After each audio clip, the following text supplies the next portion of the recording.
Perkenalkan, nama saya Yumi Matpuai dengan NIM 21 19048. Saya berkuliah di Universitas Kristen Wirawacana Sumba, Program Studi Teknik Informatika, Fakultas Sains dan Teknologi. Di sini saya akan membahas terkait tugas Kapita Selekta Sumba dengan topik usaha-usaha yang ada dengan menggunakan produk lokal. Produk lokal yang terdapat di Sumba Timur atau sekitaran tempat saya yang membuat usaha. Pertama ada kain tenun ikat Sumba, yang kedua ada anyaman tikar, yang ketiga ada makanan khas Sumba yaitu manggulu, yang terakhir ada souvenir khas Sumba. Oke, di sini saya akan memperkenalkan lokasi dari tempat usaha tersebut. Tenun ikat Sumba Timur dan anyaman tikar yang berlokasi di Prailiu, Kampung Raja, Kabupaten Sumba Timur. Sedangkan Mangulung, makanan khas Sumba Timur, tempat usaha berlokasi di Padadita, Jalan Erlangga, Kabupaten Sumba Timur. Dan kemudian yang terakhir ada souvenir khas Sumba yang berlokasi di Pasar Impres Matawai, Kabupaten Sumba Timur. Oke, kita masuk pada pembahasan mengenal kain tenun Sumba Timur dari proses pembuatan dan motifnya. NTT adalah sebuah daerah yang berada di Indonesia bagian timur, salah satunya di daerah NTT yang cukup terkenal yaitu Pulau Sumba.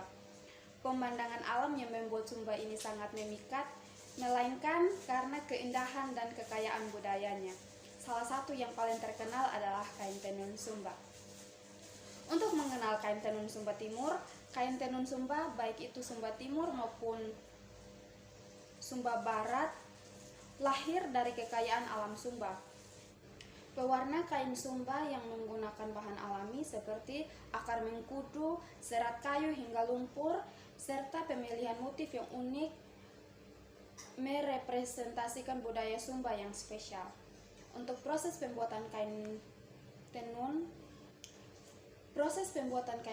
Sumba. Pembuatan kain tenun Sumba Timur ini memiliki 42 tahap pengerjaan. Awal mula pembuatannya ini dimulai dengan meramu tumbuhan dan hewan sebagai bahan pewarna kain. Yang pertama, menyiapkan benang, mulai memintal kapas menjadi benang, dan selanjutnya benang tersebut digulung atau bahasa Sumbanya biasa disebut dengan kak bukulu, dengan menggunakan alat yang disebut pia pangu. Kebanyakan masyarakat kreatif menggunakan benang dikarenakan komoditif kapas sudah berkurang. Di zaman dahulu ketika kapas masih banyak, benang yang sudah dikabukul selanjutnya dilakukan pembidangan atau peminingu dengan menggunakan wangi dan kabab pameningu. Proses ini dilakukan oleh 2 orang, di mana 1 orang Lingguada dan Liwungnangu dan satunya Tangu Kekaba.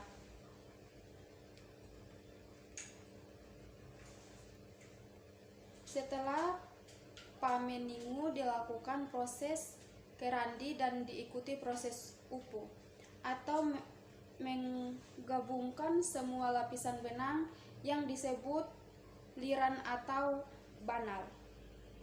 Kemudian benang dikencangkan dengan menggunakan kepala atau biasa disebut dengan wangi walahu. Hal ini dilakukan agar seluruh urat dan lapisan benang menjadi seimbang dan kencang. Untuk proses selanjutnya adalah penenun motif agar tetap rapi dan menentukan motif atau gambar dengan menggunakan pensil gambar bagi para penenun pemula, atau motif tersebut diikat langsung tanpa menggunakan contoh gambar tapi sudah ada dalam bayangan mereka. Kemudian proses selanjutnya yaitu mencelupkan pada pewarna biru dari bahan dasar atau biasa disebut dengan nila, pewarna alam, dan ramuan-ramuan lainnya. Sebelum proses pewarnaan, merah dilakukan terlebih dahulu. Benang dicelupkan pada wailangga, diberikan kemiri dan lain-lain. Proses selanjutnya pewarna merah dengan menggunakan kombu dan lauba atau pewarna alami. Setelah proses kombu selesai, maka tali ikatan motif dibuka. Kemudian proses biara, yaitu setiap liran atau nai benang dipisahkan. Lalu karandi untuk merapikan motif pada benang tersebut.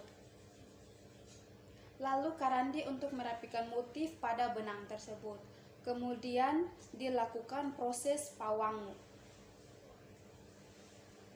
Dan selanjutnya proses pababat dan dilanjutkan dengan menenun. Kemudian untuk memperkuat atau mempererat benang-benang yang ditenun menjadi sebuah tenun ikat, biasanya dibikin kak bakil. Kemudian kain sudah siap untuk dipakai atau kain hasil dari produksi sudah selesai. Oke, untuk bagian kedua yaitu anyaman tikar. Anyaman tikar merupakan satu dari ragam kerajinan tangan khas yang biasa dijumpai di kampung Raja Prelio. Anyaman tikar sendiri merupakan salah satu benda seni primitif yang masih dilestarikan masyarakat kampung Prelio. Anyaman tikar tersebut ini juga terbuat dari bahan daun pandan dan lontar yang dianyam sehingga membentuk sebuah tikar. Juga berbagai barang kebutuhan rumah tangga lainnya. Sejak dulu, pohon lontar menjadi bagian yang tak terpisahkan dari kehidupan masyarakat. Pohon lontar di mata masyarakat sebagai pohon kehidupan karena seluruh bagian dari pohon lontar berguna dalam berbagai sisi kehidupan masyarakat. Dan salah satu kerajinan yang dapat dibuat dari pohon lontar itu adalah tikar. Proses pembuatan berawal dari pengambilan pucuk daun lontar yang ada di bagian paling ujung atas pohon.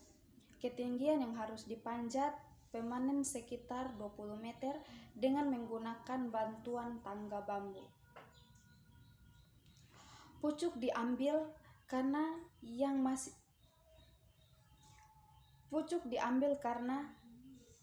masih lunak dan mengeluarkan warna kuning muda yang bagus untuk teksturnya kembali.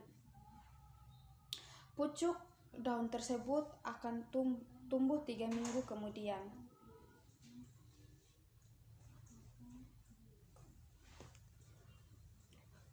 Dari satu pucuk besar dapat menghasilkan sekitar 30 lembar daun lontar yang dimanfaatkan menjadi beragam jenis bentuk. Tahap kedua, pucuk daun lontar muda tersebut disawir atau dipisahkan dari tulang daunnya yang keras.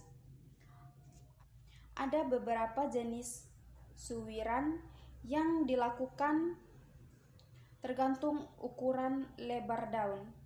Ada daun yang disawir selebar 1 cm, ada yang 2 cm, dan lainnya. Lepas disawir, pucuk daun lontar masuk ke tahapan pengawetan dengan cara merebus 2 kali dalam air yang mendidih. Pengawetan tersebut untuk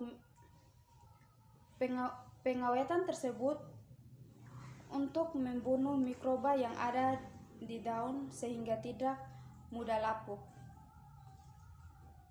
Sedang beberapa daun dimasak. Tahapan pewarna untuk variasi produk yang digunakan ada yang alami seperti daun jati dan juga kunyit. Ada pula yang sintetis dengan pewarna tekstil. Daun yang sudah diawetkan dan diwarnai akan dijemur hingga kadar airnya 0 dan siap dianyam. Ada tempat bentuk anyaman dasar yang dibuat, yaitu bentuk tikar dengan lebar yang sesuai dengan ukuran. Oke, dan yang ketiga adalah proses pembuatan mangulu, oleh-oleh dari khas Sumba Timur. Berbicara mengenai kuliner, masyarakat Sumba Timur memiliki aneka makanan daerah. Salah satu kuliner khas Sumba Timur yang populer adalah kue manggulu. Manggulu merupakan kue yang memiliki rasa khas. Tak hanya itu, manggulu juga bebas gula dan juga bahan pengawet. Karena itu, dijamin merupakan makanan yang sehat dan aman dikonsumsi. Manggulu juga menjadi cemilan yang cocok untuk menunda lapar. Jika diperhatikan, kue manggulu memang memiliki bentuk yang agak mirip dengan dodol. Hanya saja manggulu dibungkus dengan daun pisang yang kering, sehingga pembuatannya bisa tahan selama berhari-hari. Dan pisang yang kering itu bisa menggunakan daun pisang hijau, lalu direbus dan dikeringkan. Cara membuat penyajian pun terbilang sederhana. Selain itu, bahan dasar dari kue ini mudah didapatkan, yaitu kacang tanah dan pisang. Setelah dikupas, pisang tersebut kemudian dimasak, lalu dikeringkan dengan menjemurnya. Sementara kacang tanah disangrai dan kemudian dibuang kulitnya. Setelah itu, kacang ditumbuk bersama pisang kepok yang sudah dikeringkan. Setelah dikupas, pisang tersebut kemudian dimasak lalu dikeringkan dengan menjemurnya. Sementara kacang tanah disangrai dan kemudian dibuang kulit arinya. Setelah itu, kacang ditumbuk bersama pisang kepok yang sudah dikeringkan. Jika keduanya sudah halus, kedua bahan ini kemudian bisa mulai membuat bentuknya. Kue manggulu yang asli akan dikemas dengan daun pisang kering. Hal ini berdasarkan tradisi masyarakat Sumba Timur, bahwa daun pisang kering merupakan wadah pembungkus yang sekaligus mengawetkan. Adonan kue manggulu nantinya akan digulung di dalam daun pisang kering sampai berbentuk oval. Selanjutnya diikat di bagian atas dan bawahnya. Selain memiliki rasa yang khas, kue manggulu juga syarat akan makna filosofis lantaran memiliki tempat penting dalam kehidupan masyarakat Sumba Timur. Tak hanya menjadi makanan yang kerap dikonsumsi setiap hari, manggulu juga merupakan kue yang selalu dibawa ketika bertamu ke rumah kerabat untuk memperkuat tali persaudaraan. Oke, yang terakhir atau yang keempat adalah souvenir khas Sumba. Benda-benda karya seni menarik lainnya adalah togal, yaitu dompet tradisional masyarakat Sumba yang terbuat dari kayu. Haikara, yaitu sisir hias yang terbuat dari kulit penyu, digunakan oleh para perempuan di bagian belakang kepala pada acara-acara adat tertentu. Anahida atau muti, yaitu manik-manik antik yang terbuat dari batu berwarna orange. Dan mamuli, yaitu perhiasan emas yang bentuknya menyerupai rahim perempuan dan digunakan sebagai giwang, mata kalung atau liontin atau bros. Adapun yang juga mewakili kebudayaan Sumba adalah parang Sumba. Parang yang memiliki bentuk ramping di dekat ganggang dan kemudian melebar hingga ke ujung, sehingga memiliki ketangkasan di udara. Dan menurut berbagai referensi, parang Sumba ini dahulunya hanya untuk berburu kepala manusia. Jika dikaitkan dengan bentuk yang erobotik, memang parang ini digunakan untuk menebas kepala musuh. Kini, masa itu telah berakhir dan benda lain dari parang Sumba adalah menggunakan gagang dari tanduk kerbau dan juga gading, yang dahulunya hanya dipakai oleh kalangan bangsawan. Selain itu ada luluma, yaitu jenis kalung lebar yang berupa jalinan kawat tembaga dengan bentuk kedua ujungnya yang menyerupai kepala kelamin laki-laki dan dengan disandingkan dengan mamuli makamuluk yang bentuknya menyerupai kelamin perempuan.